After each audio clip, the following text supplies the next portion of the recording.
Welcome to another edition of Thank God It's Monday. I know you're probably saying to yourself, I came Monday. Eric, you weren't there. Where are you? We're on the beautiful campus of UMass. That's right, home of Marcus Camby.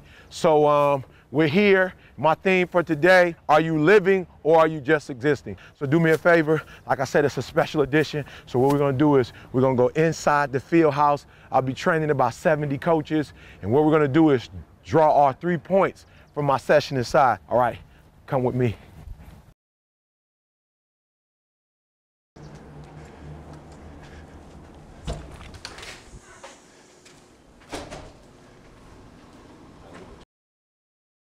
I was in Jersey a couple weeks ago training some teachers, and I wanted to remind them of 9/11, and I leave you with this. One of the things, and I know many of us got an opportunity to watch 9/11. I had a friend of mine, for whatever reason, was watching the news. She called me. I couldn't believe it. And by the time I turned it on, we had the second plane that crashed, and we know that was a terrible moment in America's history.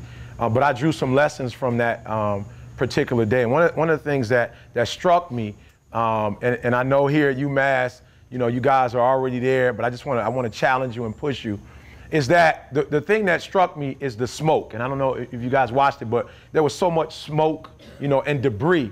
And while you had individuals who were running out for safety, you had these firefighters and these other public servants who, for whatever reason, and I'm sure they had families, some were about to retire, they were close to retirement, probably had a wonderful life going, while everybody else was running out of the building, they ran in. I don't know, maybe you didn't catch it, but that was amazing to me, that while people were jumping out of the building, like for their lives, you had guys who were running in knowing the risk. That if I run in this building, there's a great chance I'll never see my family again. I'll never see my wife again. I could die as I run it, but they kept running in, grabbing people, bringing them out, and some didn't make it out. And so I say to us that there's going to be some situations here. There are going to be some young people, who are really going through it, and it's going to take a lot of sacrifice. But some of us, we got to run in while everybody else is running out. Like while everybody else is abandoning them, mom, dad, uncles, grandparents, look, you're not going to be anything. This is your last chance. And when you go up there, you're going to blow it when you go up there, and you're going to be back home. When everybody else is saying, we cannot go in there, somebody's got to be willing to say, we're going in and getting them. And I'm proud to say that I'm not just talking, but I practice what I preach, because I'm at that university every single day when economically I could be doing something else. But every time I feel like giving up and quitting. Like, you guys may not understand, but the economy hit Michigan rough. When we lost GM, Chrysler, and Ford, I mean, they're firing people at Michigan State every single day. I mean, financially, Detroit is like little Afghanistan. It is unbelievable economically what has happened to our state.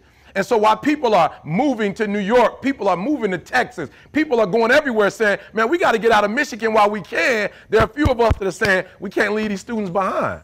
We cannot leave these students behind. They need us. And if we leave, they're not going to have anything. And so I'm saying there are a few of you in the room, when everybody is going out, I need you to continue to go in. When everybody else is like, you know what, this guy, he's giving 50 chances. Look, throw your hands up. I want you to do the 51st for me. All right, the second one that I love is that these individuals, they were committed. Like they were committed. They were committed to the job. They made no excuses. And sometimes, I hear people come to work and they, Eric, it's Monday. I don't want to be here. I don't like this place. And there's some things going on. And I have to remind individuals that you made a commitment. Like nobody, put you in chains and force you to come to work every day. You made a commitment to be here. And because you made a commitment to be here, I just come from the old school. My father who raised me, his thing was, son, you may not be the best, but leave everything on the floor. You put 120%. If you get a C out of your class, I want to know that you went to tutoring, that you met with the professor, you did your homework, everything you could possibly do, you did it. All I'm asking for when I leave, I'm just asking you to do 120, like bring 120. I know many of you were athletes. You work in the athletic department, 120%. Every day when you come in, 120. And it's something about when you put 120% in, when you're energetic, it's like fire, a wildfire. It just catches on. And when people see your enthusiasm, when people see your pride, when people see you want to be here and you want to make a change, that you are a change agent, that you're not afraid to rethink some things you thought before, and that you too are in the process of learning. What I love about my students, they respond better when they hear it took me 12 years to get a 4-year degree. And there are some people that say, why do they come to your room? Why do they love you so much? Why do they want to be around you? Because they know I'm not perfect, and I fail just like they fail, but I'm committed. And the final one, I love it, a pledge. The pledge. We all, the firefighters that went in, they made a pledge.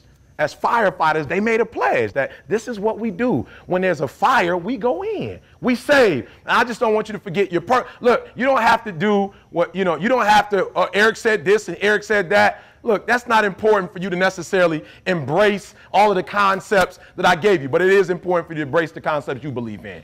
That's important. Those things that you say that you believe in. I can honestly say, I'm proud to say, 20 years in a relationship, this is the only woman I've ever been with in my life, high school sweetheart, and I'm proud to say that I made a commitment, and listen to me, if anybody's been married, it's not like my marriage has been perfect.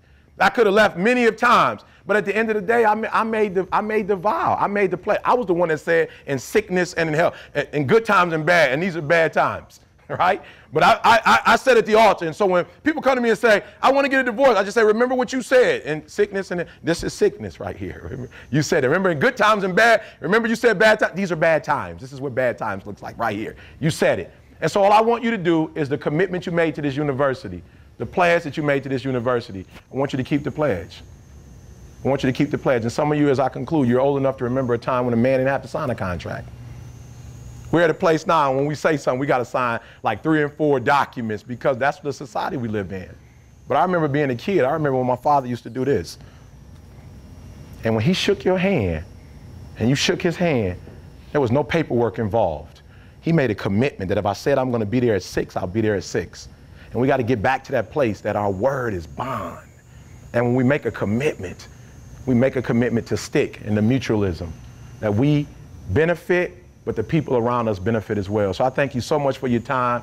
And let's end this year off strong. Let's beat Michigan, and let's come back next year with a great year. Thank you guys so much. Thank you so much.